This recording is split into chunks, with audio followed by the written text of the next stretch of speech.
Assalamualaikum warahmatullahi wabarakatuh. Alhamdulillahi rabbil alamin. Wabihi nasta'in ala umurid dunya waddin. Summa salatu wassalam ala khairi man ba'athahu Allah rahmatan lil alamin. Sayyidil anbiya'i wal mursalin Rasulillah Muhammad sallallahu alaihi wasallam wa ala alihi wa ashabihi ajma'in. Allahumma allimna ma yanfa'una wanfa'na bima 'allamtana wa zidna ilma innaka antal alimul hakim.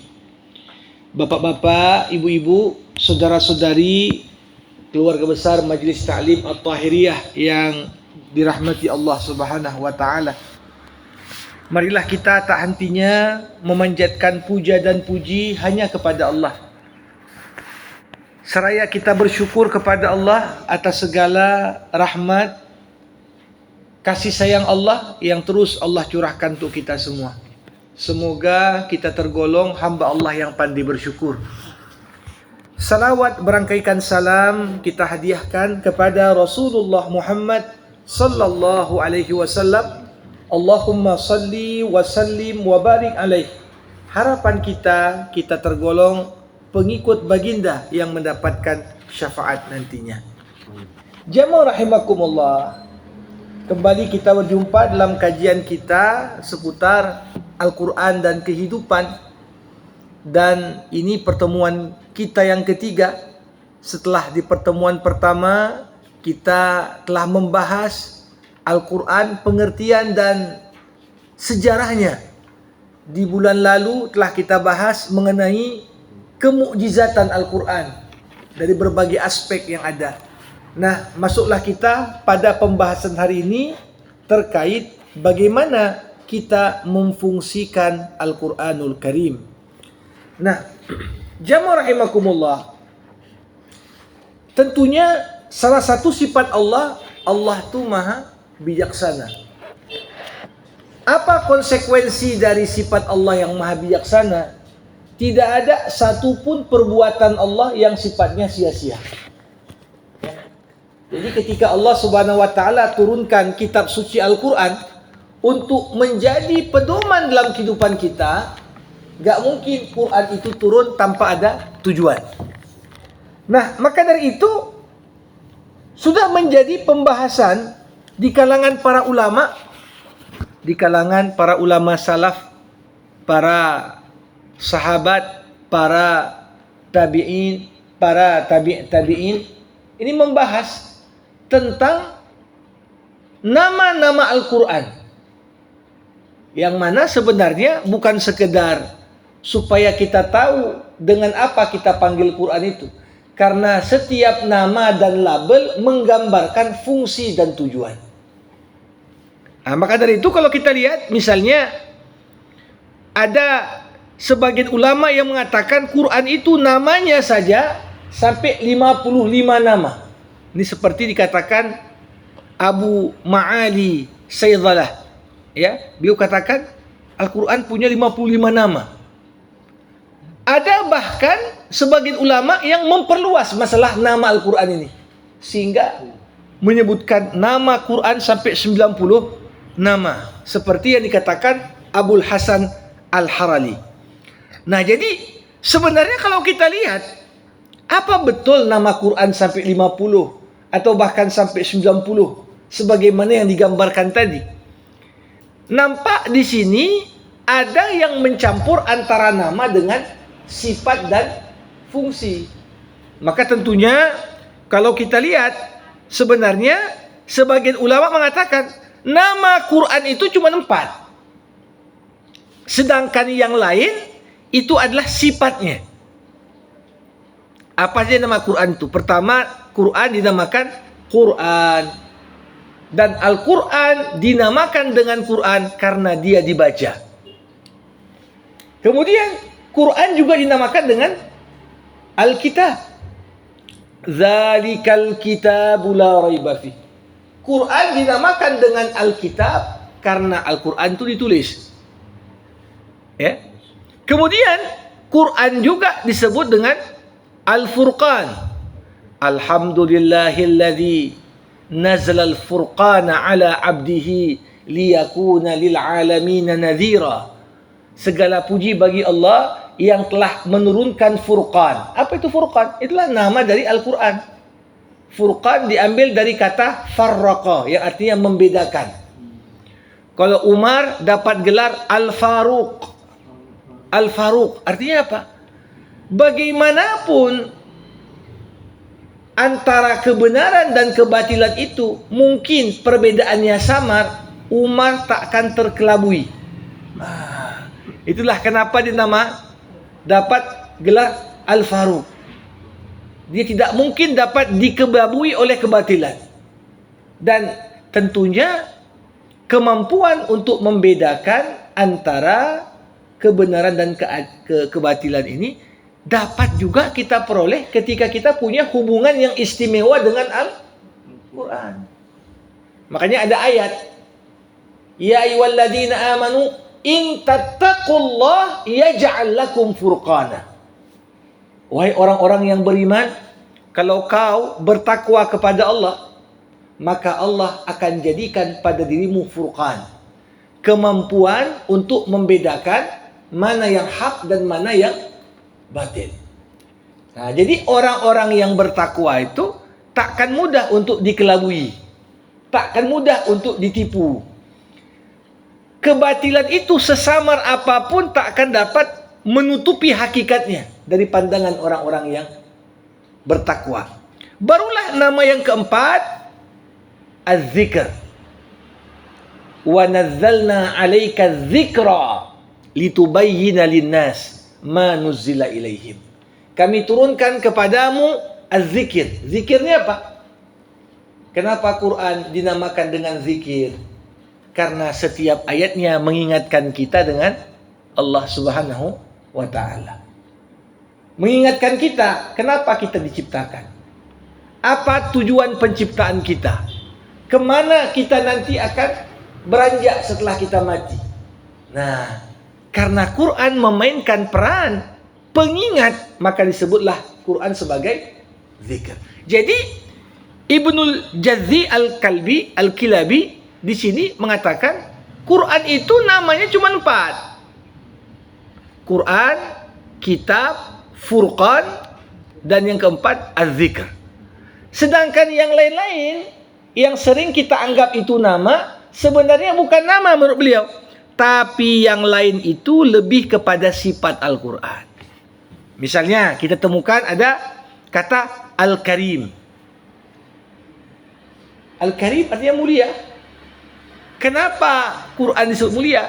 Karena Allah pemilik ucapan dan firman yang ada dalam Al-Quran adalah yang maha mulia. Jadi perkataan orang mulia adalah mulia, kan gitu. Karena nggak mungkin orang yang mulia saja ngomong yang nggak betul. Gimana pula dengan Allah Subhanahu wa ta'ala, Tuhan yang maha mulia. Tak mungkin ada perkataannya yang rendah ataupun hina sifatnya.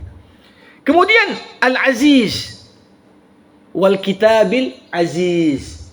Demi Quran yang aziz diartikan perkasa dan kuat. Quran ini kata-katanya begitu kuat.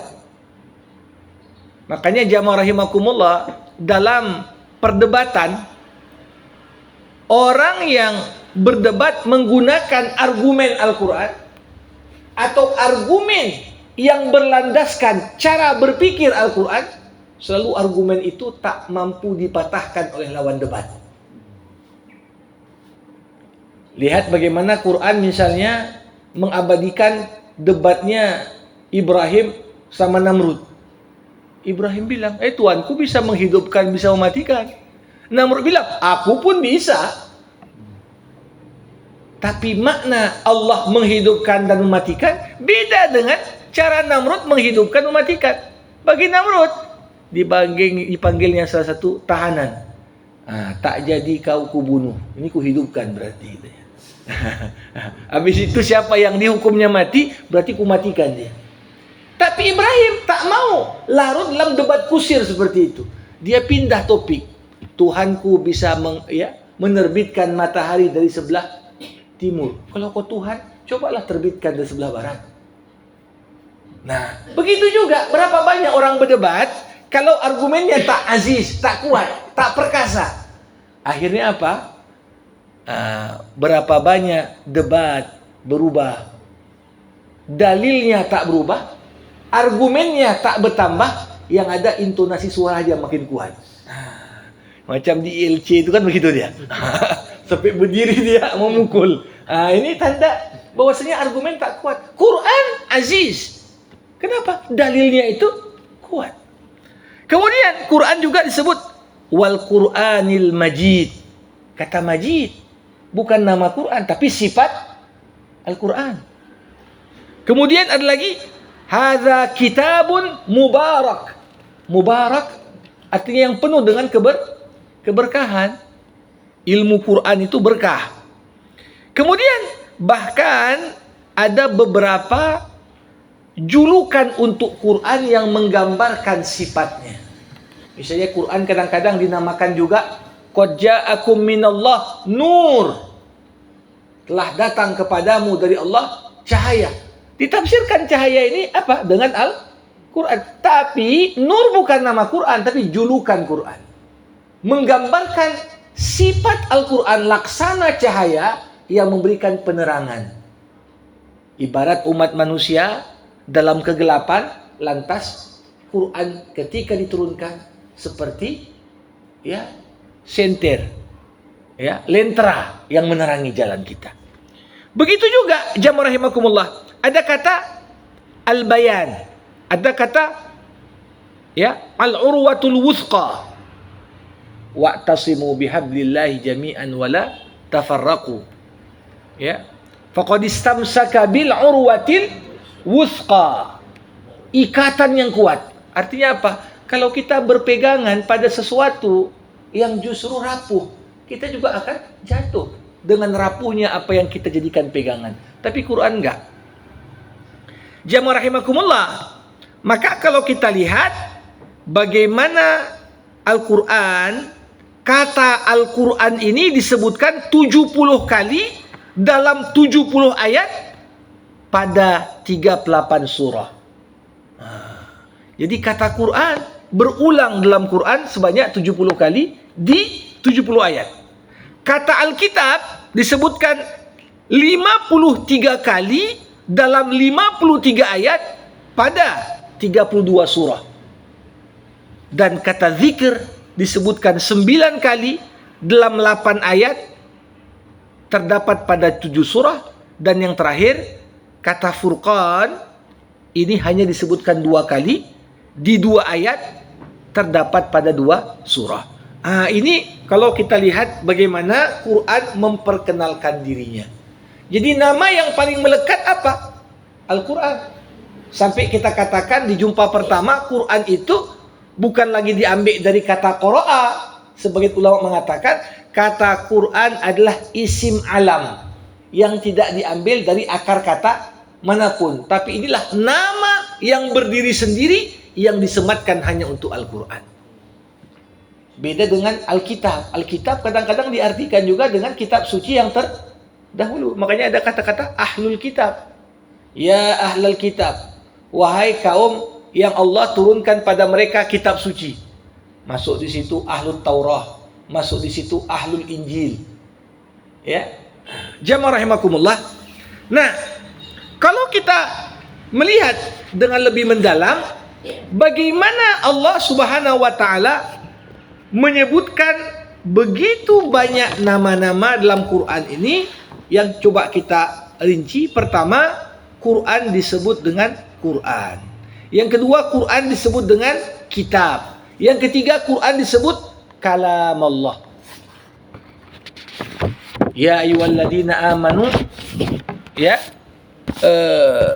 ketika orang-orang kafir datang, hatta yasma' wa in ahadum minal musyrikin nastajaraka fa'ajirhu hatta yasma'a kalam Allah.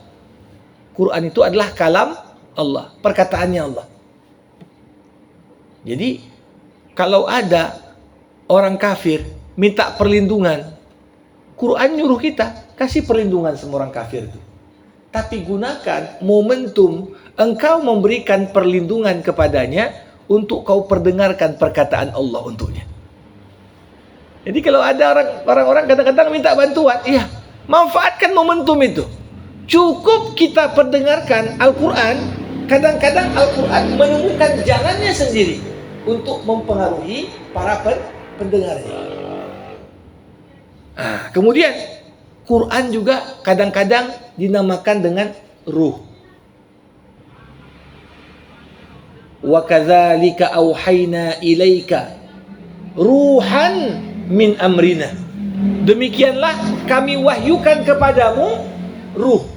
Ruh di sini bukan artinya Jibril, bukan artinya roh manusia, tapi ruh di sini artinya Al-Quran.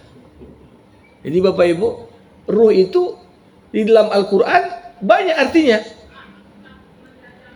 Kadang-kadang ruh artinya Jibril. Tanazzalul malaikatu warruh. Di malam Lailatul Qadar bukan artinya roh manusia balik, enggak. Tapi para malaikat, termasuk malaikat Jibril, sibuk pada malam itu turun ke bumi. Kadang-kadang ruh itu diartikan dengan roh manusia. Yas'alunaka anir ruh. Mereka bertanya padamu tentang roh. Roh siapa? Roh manusia. Katakan roh itu urusanku, kata Allah. Kadang-kadang ruh tadi diartikan dengan Al-Quran. Ya, jadi ini beberapa nama. Quran juga disebut dengan At-Tanzil. At-Tanzil kenapa? Karena Quran itu adalah perkataan yang Allah turunkan berangsur-angsur. Coba bayangkan, jamaah rahimakumullah, Al-Baqarah, surah terpanjang dalam Al-Quran, 286 ayat. Itu turun berapa lama? Turun kurang lebih 10 tahun. Makanya namanya Al-Baqarah disebut Tanzil. Tanzil artinya apa? Turun gak berlangsung. Tapi dalam beberapa riwayat mengatakan surah Al-An'am. Ini kan surah yang panjang juga ini. Ya, dikatakan surah Al-An'am adalah surah panjang yang diturunkan sekaligus. Jadi sekali turun malaikat Jibril langsung khatam surah Al-An'am. Itu disampaikan pada Rasulullah Muhammad SAW. Jadi beda-beda, maka disebut tanzil. Nah, Quran juga disebut amrullah. Amrullah artinya perintah dan ketetapan Allah. Ya. Kemudian al-qaul, ma yubaddalul qaulu ladayya. Al-qaul di sini diartikan dengan perkataan Allah, itulah Quran. Bahkan Al-Quran juga dinamakan dengan wahyu. Ya. Nah, ada beberapa nama yang menunjukkan sifat Al-Quran. Tadi sudah disebutkan, ada Al-Karim, ada Al-Majid, ada Al-Azim, ada Al-Ali, ada Al-Hakim, wal-Quranil Hakim. Ada juga disebut As-Sidq. Quran ini adalah perkataan yang benar. Nggak ada isinya itu yang menyesatkan atau salah. Kadang-kadang disebutkan dengan Al-Haq. Al-Haq. Qul ja'al haq. Ini salah satu yang ditafsirkan bukan kebenaran tapi Quran. Ketika Al-Quran itu datang, maka segala ajaran selain Quran akan lenyap seketika. Karena kekuatan kebenaran yang ada pada Al-Quranul Karim. Termasuk Quran ini ajab. Ketika turun surah Jin, ya, inna sami'na Qur'anan ajaba. Berkata Jin, kami dengar Quran yang sangat menakjubkan. Kalau orang Arab terkejut, ajib. Ajib. Jadi ajaba sesuatu yang melahirkan ketakjuban dan pengagungan. Ya. Kemudian Quran juga disebut sifatnya al-mubin. Selalu al-mubin ini dikaitkan dengan bahasa Arab sebagai bahasa yang Allah pilih untuk jadi bahasa Al-Quran adalah bahasa yang jelas. Ya, bilisanin Arabiyyin mubin. Seakan-akan salah satu hikmah kenapa kok dipilih bahasa Arab untuk menjadi bahasa Al-Quran. Dari semua bahasa dunia yang ada, yang mampu memainkan perang, penjelas dengan seterang-terangnya adalah bahasa Arab. Saya sudah gambarkan di beberapa pertemuan sebelumnya perbandingan bahasa Arab dengan bahasa dunia yang paling mendekati jumlah kosakatanya. Kalau bahasa Arab itu kurang lebih kosakatanya ya 2 miliar, maka bahasa yang paling dekat itu bahasa Inggris dengan berbagai kata serapan hasil penemuan ilmiah yang muncul sekarang itu tidak sampai dari 1/10 kosakata. Ya, kita misalnya melihat, menengok, mengintip, ya, itu untuk menggambarkan saja. Kerja melihat, menyaksikan, ada berapa sinonim. Coba bayangkan, untuk menyebut pedang saja dalam bahasa Arab ada 70 sinonim untuk kata pedang. Belum lagi untuk melihat. Antara datang dari jarak jauh, jarak dekat sudah beda. Ada kata ata, ada kata ja'a, ada kata sa'a. Ini beda semua. Makanya kalau kita ganti satu kata dengan kata yang lain, tidak akan menunjukkan arti yang jelas. Saya kadang-kadang cerita sama teman-teman waktu kuliah, ketika diajarkan bahasa Indonesia, dia bilang, bahasa kalian ini mudah kali gitu. Kenapa? Gak ada pun jelas perbedaan di kata kerja. Bentuk masa lampau, past, present, future, tak ada. Kalau bahasa Arab itu ada dia. Kalau masa lalu fi'il madi, ada fi'il mudhari, ada masa depan. Begitu juga tenses bahasa Inggris sampai 16. Kita ini pergi. Perginya kapan? Sudah pergi atau belum pergi atau apa? Maka kalau kita lihat di sini, salah satu alasan kenapa Quran dinamakan mubin, karena Allah memilih bahasa yang mampu memberikan penjelasan sangat jelas dan gamblang. Sehingga kalau orang yang baca Quran, dia punya kemampuan bahasa Arab, walaupun tak terlalu mendalam, dasar, dia akan temukan makna dari tiap ayat yang disampaikan akan begitu terang benderang. Nah, jamaah rahimakumullah, ada lagi beberapa fungsi dan peran Al-Quran yang Allah sebutkan juga dengan dalam banyak ayat. Misalnya, kita lihat ada kata Al-Huda. Zalikal kitabu la raiba fi hudal lil muttaqin. Syahrul Ramadan alladhi unzila fihi al-Quran hudal linnas. Huda petunjuk. Berarti Quran ini semacam guide. Ibarat orang mau pergi kemana-mana, perlu ada petunjuk jalan. Itulah Quran. Ya. Ada An-Nur. An-Nur yang kita artikan dengan cahaya. Jamaah rahimakumullah, beda antara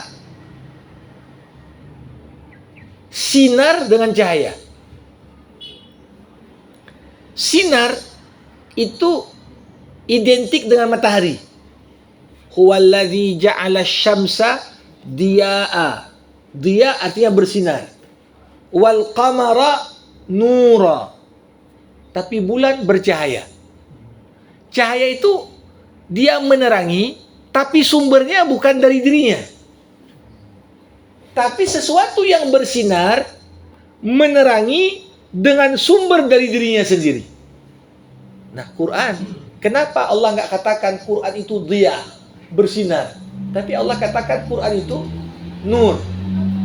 Karena memang cahaya dan kejelasan Quran datangnya dari Allah. Kami yang turunkan Quran, kami juga yang pelihara. Jadi yang dipelihara di sini bukan hanya lafaznya, supaya orang salah cetak Quran, supaya orang tak salah ngapal Quran, tapi termasuk lahafidhun, kami pelihara pemaknaannya. Jangan sampai orang memahami Quran ini sembarangan. Jadi Quran itu bercahaya karena maknanya mampu menuntun manusia kepada jalan yang benar, dan Allah langsung mengilhamkan makna ayat kepada orang-orang yang dikehendakinya. Tatkala Rasulullah Muhammad sallallahu alaihi wasallam meninggal dunia, waktu itu banyak sahabat mendatangi keluarga Rasulullah.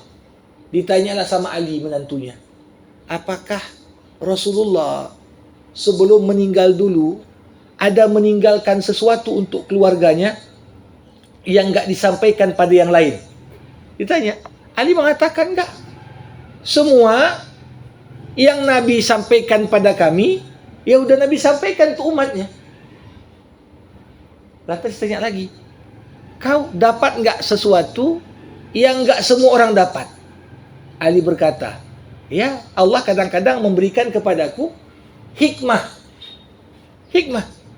Dari mana kau dapat? Siapa yang mengamalkan ilmu yang diketahuinya, Allah ajarkan kepadanya ilmu yang tak diketahuinya. Jadi di sini makna dari kata nur. Ketika Allah ilhamkan untuk seseorang sebuah pemahaman, pemahaman itu laksana cahaya yang menerangi jalannya. Yang ketiga, Quran ini disebut bayan. Hadza bayanun linnas. Ini adalah keterangan. Keterangan untuk umat manusia. Ya, jadi kadang-kadang kalau kita lihat Quran ini kan penjelasan dari Allah untuk urusan-urusan yang mungkin membutuhkan penjelasan yang lebih spesifik. Misalnya kita temukan di surah Ali Imran. Ketika di surah Al Imran Allah menurunkan ayat langsung setelah umat Islam kalah di perang Uhud. Pastikan orang-orang beriman bertanya-tanya, kita ini beriman kok kalah pula? Gitu kan? Seakan-akan Allah nggak backup kita, kan begitu? Turun ayat, hadza bayanun linnas. Ini adalah keterangan yang Allah Subhanahu wa taala jelaskan dengannya kepada umat manusia. Apa isinya? Allah katakan, wala tahinu wala tahzanu wa antumul a'launa in kuntum mu'minin. Jangan kalian bersedih, jangan kalian merasa hina, jangan kalian merasa putus asa, ya. Padahal kalianlah hamba Allah yang paling tinggi kedudukannya di sisinya, kalau kalian beriman. Setelah itu apa kata Allah? Iyamsashum qarhun faqad masal qauma qarhun mislu. Hari ini kalian kalah, tapi mereka juga pernah merasakan kekalahan di perang Badar. Maka Allah katakan, begitulah nasib kami putar dalam kehidupan. Jadi Quran ini kadang-kadang di momen-momen tertentu, ketika kita dalam kondisi sebut saja ya sedang lemah mental kita, putus asa, ketika kita baca ayat-ayat Quran, seperti ayat-ayat itu mampu memberikan semangat baru kepada kita. Karena itu adalah bayan, penjelasan yang langsung Allah berikan untuk menjelaskan kepada kita hikmah di balik ketetapan Allah yang mungkin sulit bagi hati dan pikiran kita untuk menerimanya. Yang keempat, Quran juga disebut Furqan. Tadi sudah dijelaskan. Yang kelima, Quran disebut dengan Az-Zikr, peringatan. Yang keenam, Quran juga disebut dengan Asy-Syifa. Asy-Syifa, penyembuh. Jamaah rahimakumullah. Asy-Syifa ini penyembuh apa? Penyembuh terhadap penyakit yang bagaimana? Para ulama terbagi menjadi beberapa kelompok dalam memahami fungsi syifanya Al-Quran. Sebagian ulama mengatakan Quran itu syifa untuk penyakit hati. Syifa'un lima fis sudur. Kalau hati ini punya dengki, iri, dendam, takabur, besar kepala. Nah ini dengan kita baca Quran, telaah maknanya, dikikis penyakit-penyakit hati tadi.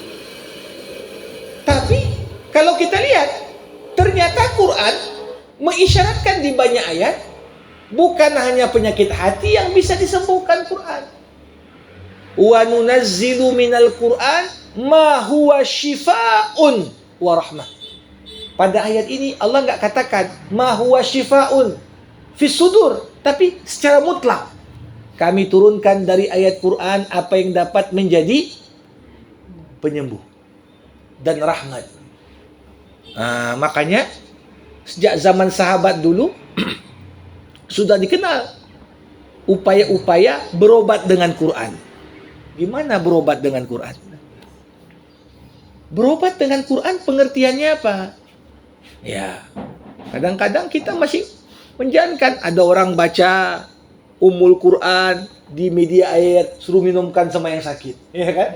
Bagian syifa. Ada orang yang meyakini beberapa ayat Quran punya efek dan khasiat tertentu. Dan ini mujarrabat. Udah dicoba dan memang berhasil. Bagi orang yang menjalankannya dengan penuh keyakinan. Misalnya ada ayat dalam beberapa kitab disebutkan. Ini ayat bahkan pernah diamalkan pada orang yang kena kanker. Orang kena kanker disuruh baca. Lau anzalna hadzal Qur'an ala jabalin la ra'aitahu khashi'an mutasaddian min khasyatillah. Ya, sekiranya Quran ini kami turunkan kepada gunung, gunung itu pun akan hancur lebur. Kalau gunung aja pun hancur lebur, apalagi sel kanker. Kan gitu. Seakan-akan ada isyarat dari ayat. Tapi tentunya yang baca harus ingat, harus penuh keyakinan. Kenapa? Allah katakan, wala yazidul zalimin illa khasara.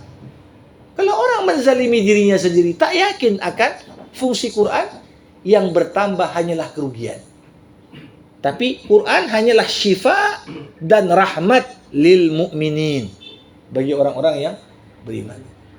Ada makna yang lain lebih luas. Bahkan bukan hanya penyakit fisik dan penyakit hati, jamaah rahimakumullah. Sebagian ulama mengatakan bahkan Quran adalah syifa untuk segala penyakit dalam kehidupan, termasuk penyakit sosial, penyakit ekonomi. Apa buktinya? Firman Allah di surah Al-Isra. Inna hadzal Qur'an yahdi lillati hiya aqwam. Sesungguhnya Quran ini menuntun kepada jalan yang lebih lurus. Jadi, kalau kita merasa hidup kita sekarang banyak problem karena hidup kita kurang lurus itu. Kurang lurus. Ketika Muhammad Amin Asy-Syanqiti, seorang ulama besar asal Mauritania, ya, pengarang buku tafsir Adwaul Bayan, menafsirkan sepenggal ayat ini, inna hadzal Qur'an yahdi lillati aqwam. Kita temukan beliau menafsirkan ayat ini sampai 47 halaman untuk satu ayat ini aja. Kenapa? Masuk ke semua masalah, dia katakan, inilah obat Quran untuk masalah ini. Inilah obat Quran untuk masalah ini. Dirincikannya.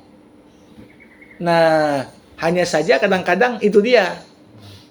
Kita tahu masalahnya, tapi kita tak punya motivasi yang cukup besar untuk mencari obatnya dalam Quran. Jadi, ini makna dari kata asyifa. Quran juga dinamakan mau'izah. Mau'izah. Artinya apa? Nasihat, pelajaran. Makanya kata-kata mau'izah ini sering Allah sebutkan setelah menyampaikan beragam kisah yang merupakan potret masa lalu dari kehidupan orang-orang terdahulu. Kenapa? Pengalaman orang itu guru paling berharga. Memang ada ungkapan mengatakan guru terbaik adalah pengalaman. Tapi lebih tepat lagi kalau kita katakan guru terbaik pengalaman orang, jangan pengalaman sendiri. Kalau pengalaman sendiri berarti kita udah sempat juga kena. Kan begitu. Maka Quran cerita tentang Qarun, cerita tentang Haman. Nah, kalau dibacalah sama politisi ini. Nah, itu kan. Seharusnya mereka tobat dulu sebelum jatuh. Gitu kan? Artinya jangan nunggu momen Allah menghukum kita baru kita ambil pelajaran. Tapi pelajaran dari orang itu adalah mau'izah, nasihat terbaik untuk kita ambil. Tazkirah. Inna hadhihi tazkirah faman syaa'a dzakarah. Quran ini adalah tazkirah, pesan dari Allah. Ya, banyak kali pesan dan nasihat. Kalau kita lihat aja pesan-pesan Allah dalam Quran banyak. Di surah Al-Isra itu ada pesan-pesan Allah. Wa qada rabbuka alla ta'budu illa iyyahu wa bil walidaini ihsana sampai 17 ayat. Setelah itu kemudian Allah tutup dzalika ma wassallahu bika minar rahmah. Itulah pesan-pesan kasih sayang yang Allah sampaikan kepadamu. Di surah Al-An'am ada 10 wasiat Tuhan. 10 of commandment. Apa yang disebutkan dalam Taurat, dalam Injil, diulang juga dalam surah Al-An'am. Nah, ini juga bentuk pesan. Quran juga disebut balagh. Hadza balagh. Ini adalah keterangan yang cukup. Quran juga disebut busyra. Mau'izah wa busyra lil mu'minin. Busyra artinya apa? Quran itu penuh dengan berita gembira untuk orang-orang beriman. Cerita tentang syurga, kenikmatannya.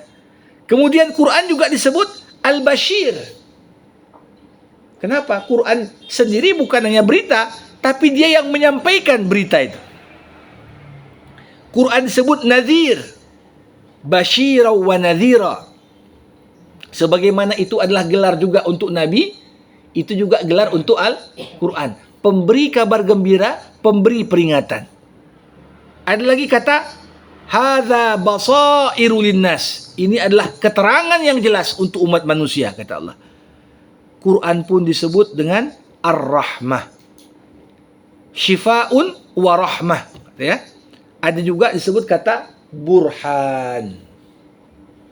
Ya, burhan. Orang sekarang ketika disebut burhan dianggapnya kependekan dari burung hantu. Ya, padahal burhan artinya apa? Bukti. Bukti. Makanya disebut as-sadaqatu burhan. Sedekah itu adalah bukti keimanan seseorang. Quran ini burhan. Bukti. Kenapa?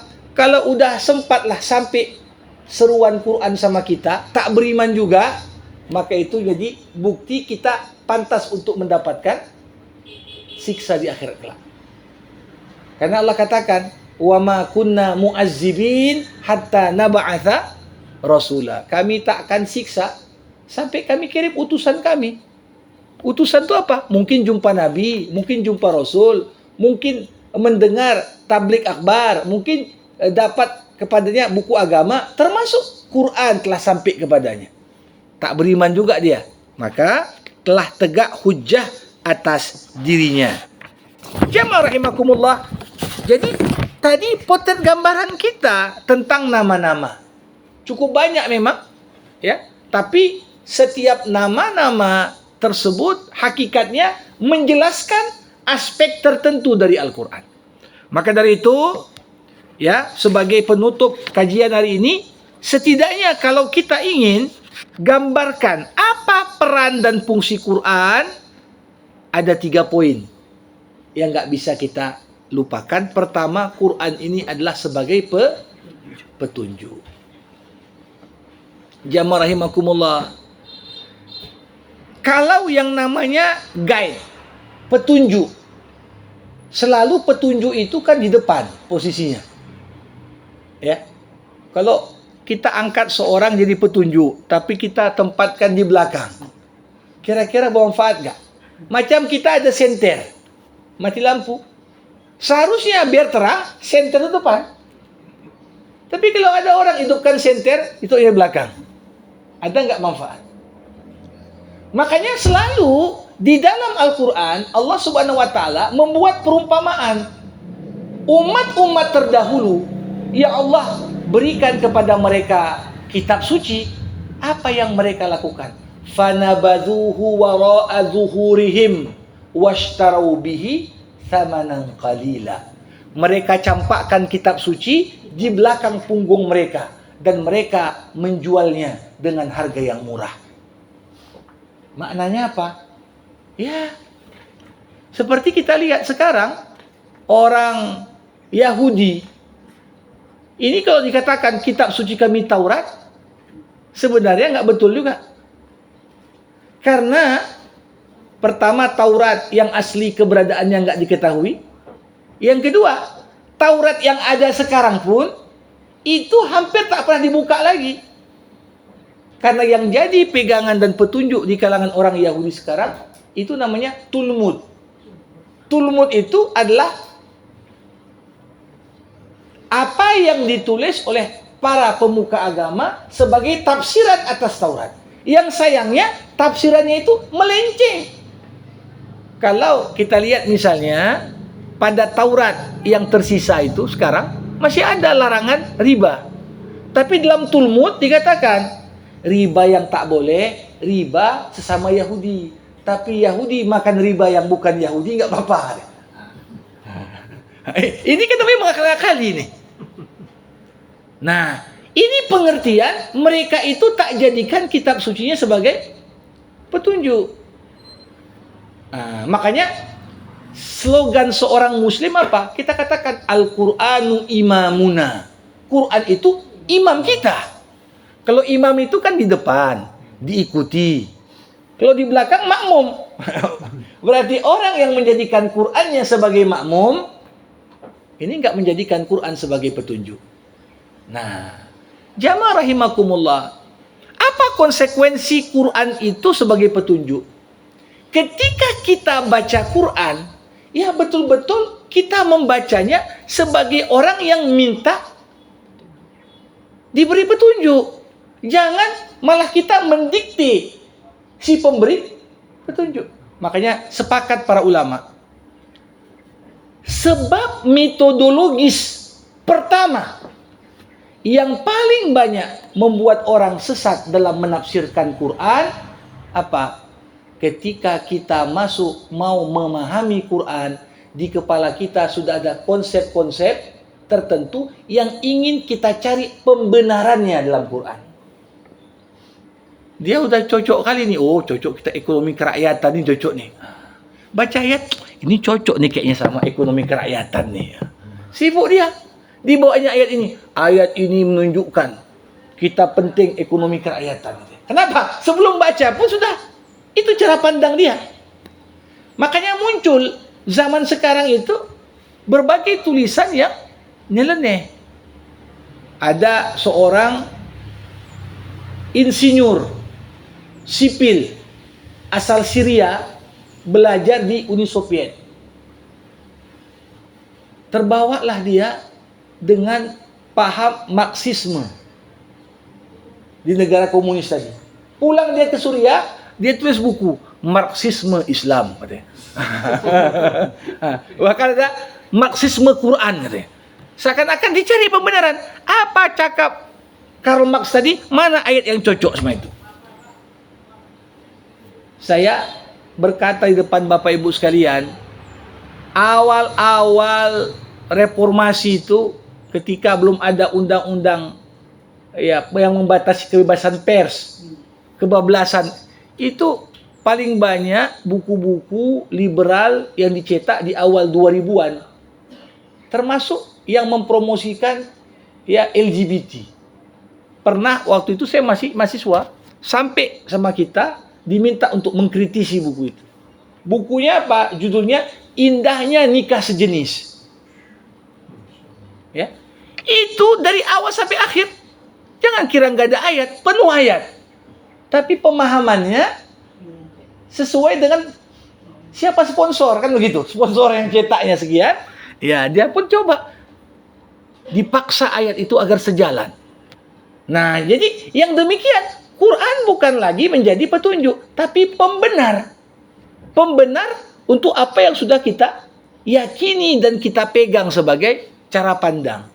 Nah, ini sesuatu yang sangat berbahaya sekali. Yang kedua, jamaah rahimakumullah, Quran itu adalah penyempurna. Dalam bahasa Al-Quran disebut muhaimin, penyempurna dia.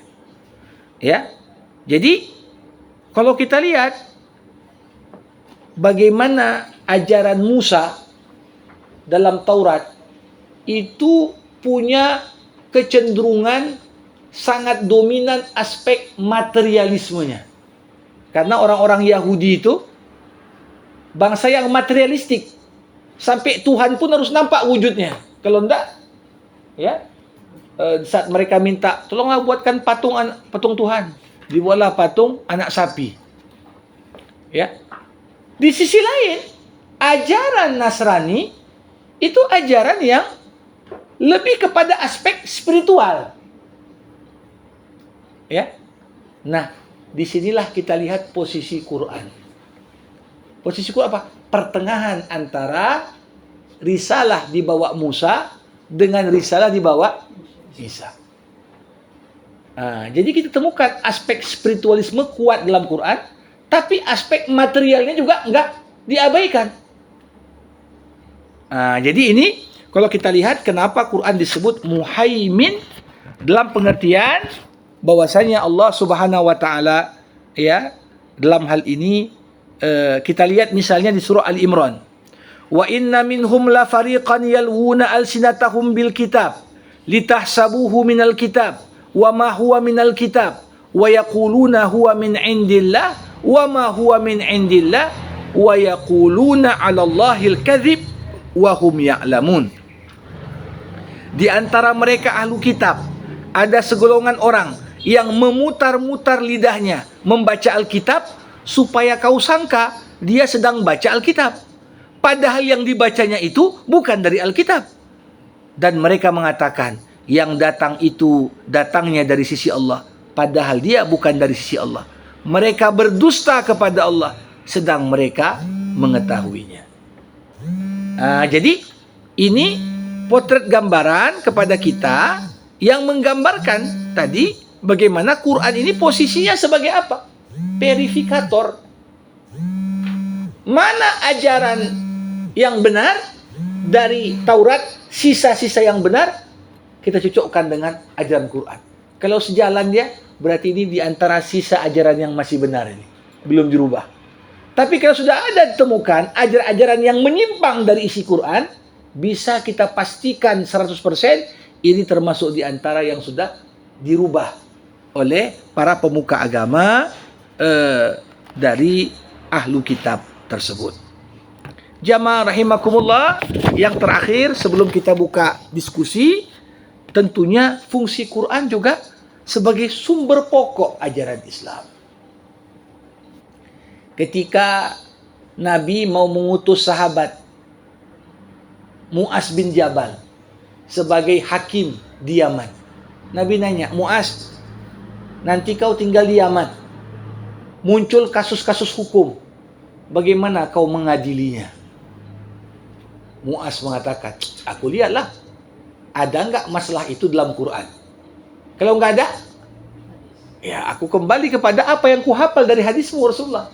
Kalau enggak ada, ajtahidu ra'yi wala alu.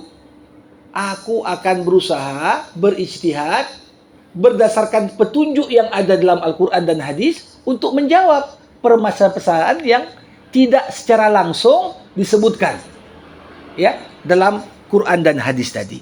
Jadi sumber pokok ajaran Islam adalah Quran dan sunnah Rasulullah Muhammad SAW. Ya, jadi Quran ini kalau kita perhatikan, tentunya jumlah ayatnya terbatas, tapi makna Quran, jumlah lafaznya yang terbatas tadi, maknanya justru sangat luas, melebihi luasnya makna dari hadis Rasulullah Muhammad sallallahu alaihi wasallam. Sampai kalau kita perhatikan, ya, bagaimana pada dasarnya semua hadis Nabi ini tak keluar dari konteks penjelasan lebih rinci dari apa yang sudah diisyaratkan dalam Quran. Jadi sebenarnya semua masalah sudah ada dalam Quran, cuma penjelasan rincinya dalam hadis Nabi. Ya, jadi ini potret gambaran kepada kita bahwasanya apa? Macam pembahasan di kalangan para ulama. Berapalah jumlah ayat hukum dalam Quran? Ini pembahasan. Dari 6.236 ayat, ayat yang langsung berkaitan dengan hukum berapa? Macam Imam Al-Ghazali mengatakan ayat hukum 500. Tapi pendapat ini nggak disepakati juga oleh sebagian ulama, termasuk Imam Qurtubi. Imam Qurtubi dengan buku tafsirnya yang ahkam yang besar sekali, Ahkamul Quran, Al-Jami' li Ahkamil Quran. Kenapa? Kalau kita bacalah tafsir Imam Qurtubi, bahkan beliau bisa mengintisarikan hukum dari kisah-kisah yang ada. Cerita tentang misalnya Sulaiman dengan semut. Ya. Ada hukumnya. Apa hukum nginjak semut? Dari kisah itu. Karena semut ngomong sama semut yang lain. Sembunyi kita. Bentar lagi Sulaiman datang kemari. Dia nggak tahu ada kita. Kita tahu ada dia. Sehingga rusak nanti. Hancur kita semua. Dibahas. Hukum menginjak semut. Jadi artinya cerita tentang hukum. Bahkan ayat-ayat yang membahas tentang perumpamaan, tentang sumpah, tentang kisah, itu pun dapat dijadikan ayat hukum bagi orang yang punya kemampuan mengintisarikan hukum yang kuat.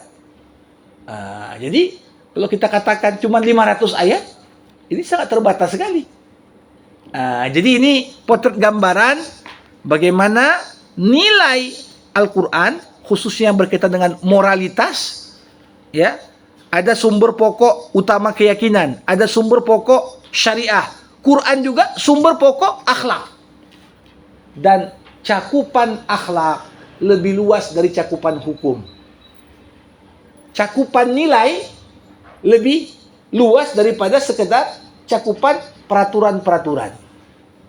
Jadi kalau cerita norma, cerita akhlak, ini lebih luas daripada cerita sekedar syariat. Yang cerita hukum ibadah atau hukum muamalah, ya.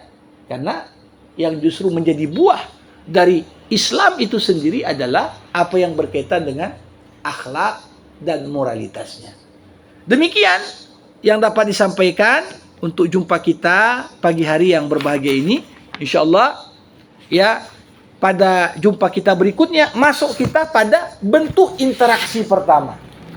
Mengimani Quran. Bagaimana? InsyaAllah akan kita kupas lebih lanjut di jumpa berikutnya. Saya persilakan Bapak Ibu jamaah rahimakumullah yang mau bertanya, berkomentar untuk mengajukan pertanyaan. Silakan, Dokter. Ya, terima kasih. Assalamualaikum. Saya pernah ada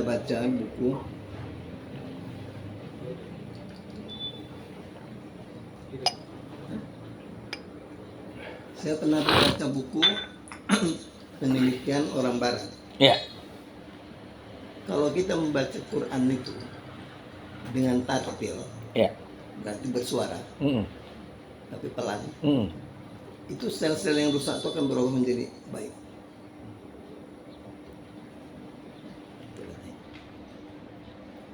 Itu kalau orang Malaysia bilang, kalau kamu ada sakit, kamu bacalah yang seperti kata Ustaz tadi itu. Wasifa ulima fi sudur. Ya. Di mana sakit pegang. Ya. Itu saya baca. Bagaimana pengalaman dokter yang rasakan? Semua saya baca, asal yang menemukan semua saya baca. Ya. Rabbahu animasan dia duan tarhamar rahim saya baca. Ya. Kemudian ada seorang ulama sampai sekarang masih hidup ya. Saya rasa Ustaz pun tahu. Dia kena kanker di otak. Diperkirakan sekian lama selesai dia. Ya. Tapi sampai sekarang masih hidup. Tahu Ustaz kan? Tahu Ustaz. Karena saya bilang, saya belajar dengan Ustaz. Oh ya, di mana di sini saya bilang. Ya. Masih hidup dia Ustaz. Tapi dia ada yang dimakan ya. Ya. Dia nggak ada kemo, nggak ada apa-apa. Mungkin dia yakin kan? Al-Quran. Al-Quran tadi.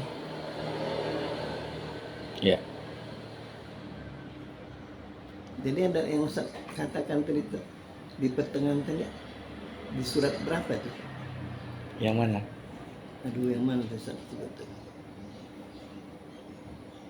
Ada di pertengahan tadi Ustaz. Penggalannya tentang apa tadi? Tentang Quran sebagai apa?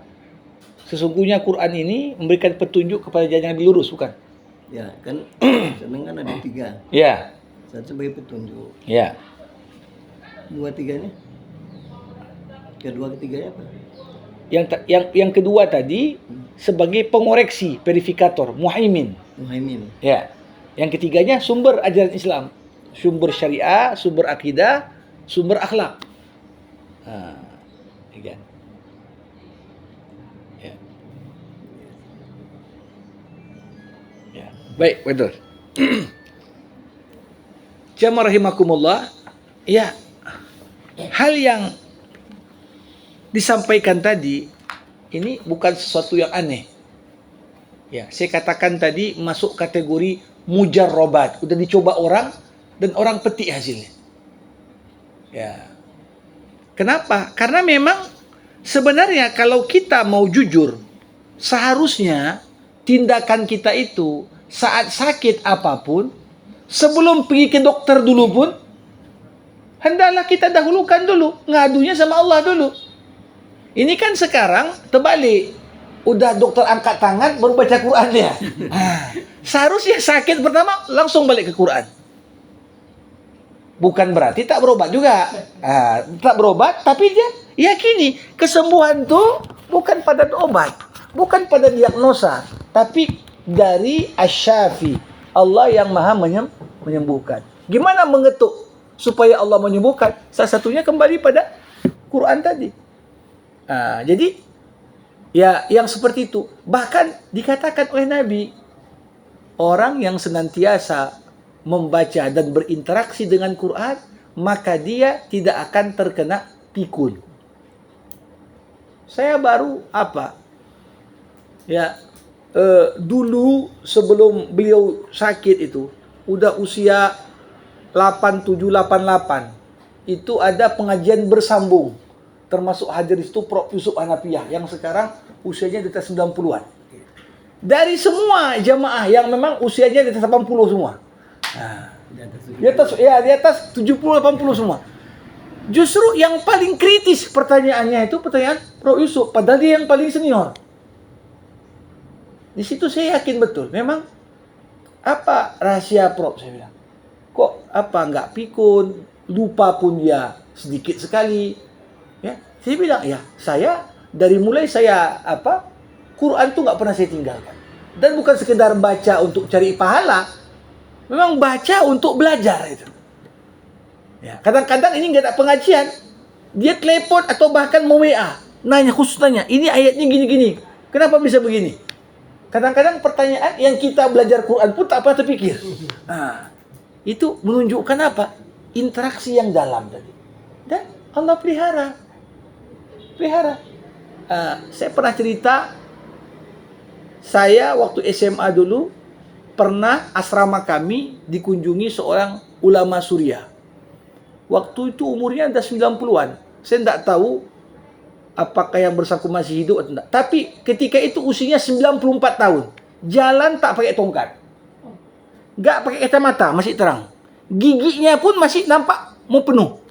Kami tanya, kok bisa lah Syekh sehat macam begini? Jawaban beliau singkat saja. Kami jaga titipan Allah di waktu muda, Allah jaga kami di waktu tua, katanya. Ya, waktu muda Qur'annya dijaga apa semua. Ya, waktu tua Allah jaga dengan kebiasaan yang baik tadi. Jadi ini ya apalagi ketika kita memutuskan ya minta kesembuhan dari Allah ketika sakit. Kita yakini. Tapi apapun kita buat, kalau tak yakin tak bisa juga.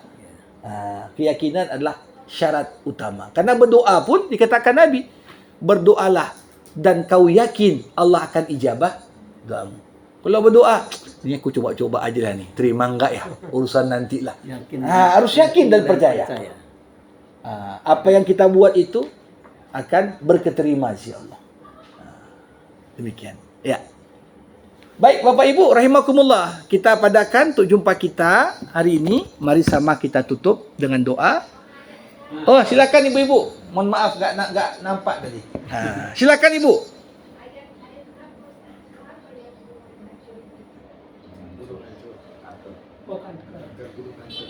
Itu kalau tidak salah saya surah Al-Hijr atau Ar-Ra'd, tapi saya pastikan dulu. Lau anzalna hadzal Qur'an ala jabalin Al-Hijr maksudnya. Ayat 21. Saya pastikan dulu ya nanti ya, tapi seingat saya kalau tidak surah Ar-Ra'd, surah Al-Hijr itu. Al-Hijr ya? 24 ayat. Al-Hasyr. Al-Hasyr terakhir, coba kita pastikan dulu. Wahuwaladzi luka apa itu? Wa anzalna hadzal Qur'an. Sebentar ya.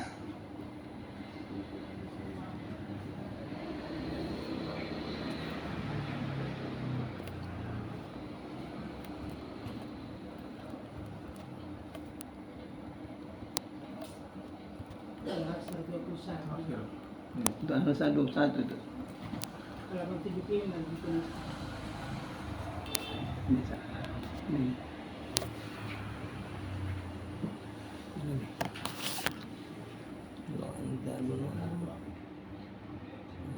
Oh ya, surah Al-Hasyr Bu ya. Surah ke-59 ayat 21. Baik, makasih. Alhamdulillahirabbil alamin. Hamdan yuwafi ni'amah wa yukafi'u mazidah. Ya Rabbana lakal hamdu kama yanbaghi li jalali wajhikal karim wa li 'azimi sultanik. Allahumma salli ala Sayyidina Muhammad wa ala alihi wa ashabihi ajma'in. Allahumma 'allimna ma yanfa'una wa'na bima 'allamtana wa zidna 'ilma innaka antal alimul hakim. Rabbana taqabbal minna innaka antas samiul alim wa tub 'alaina innaka antat tawwabur rahim. Allahumma khtim lana bi husnil khatimah wa la takhtim 'alaina illa bi husnil khatimah. Rabbana dhalamna anfusana wa in lam taghfir lana wa tarhamna lanakunanna minal khasirin.